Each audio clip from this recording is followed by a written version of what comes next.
Hello mga wari-upay, paano nga ba ako natuto mag-drive dito sa Canada?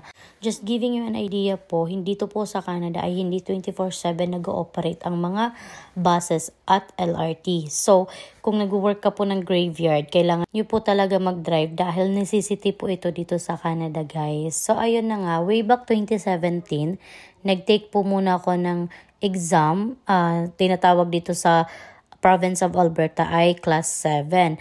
So, pag mapasa mo siya, after 1 year ka pa, pwede mag-road test. At habang nag-aantay pa ako na mag 1 year po ako, ay nag-decide ako na mag-driving school. Maganda po talaga guys na meron kayong knowledge from school kasi bibigyan kayo ng mga technique, ng proper way of driving guys. May mga nagturo naman sa akin guys kung paano mag-drive pero hindi ko nagugustuhan kasi may iba na bigla kang nasisigawan or di kaya walang patience na turuan ka, ganon. May iba pagagalitan ka pa. Pero kung nasa school ka talaga ay i-guide ka nilang ng maayos, tapos maiintindihan mo talaga siya ng maigi.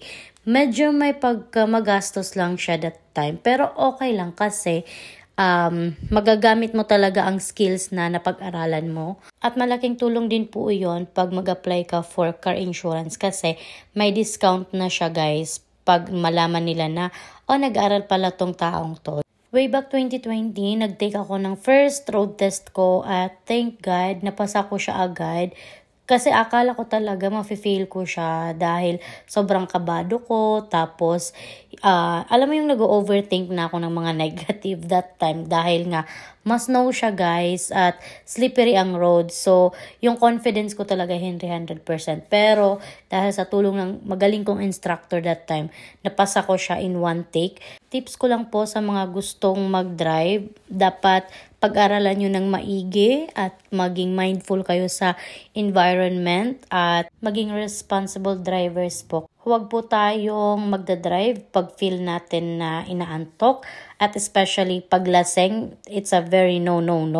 Kung hindi nyo kaya mag-drive, mas better na lang na mag-taxi na lang po para maiwasan ang aksidente. So ayun lang po for today's video. Thank you for watching. Have a good day. God bless. Bye!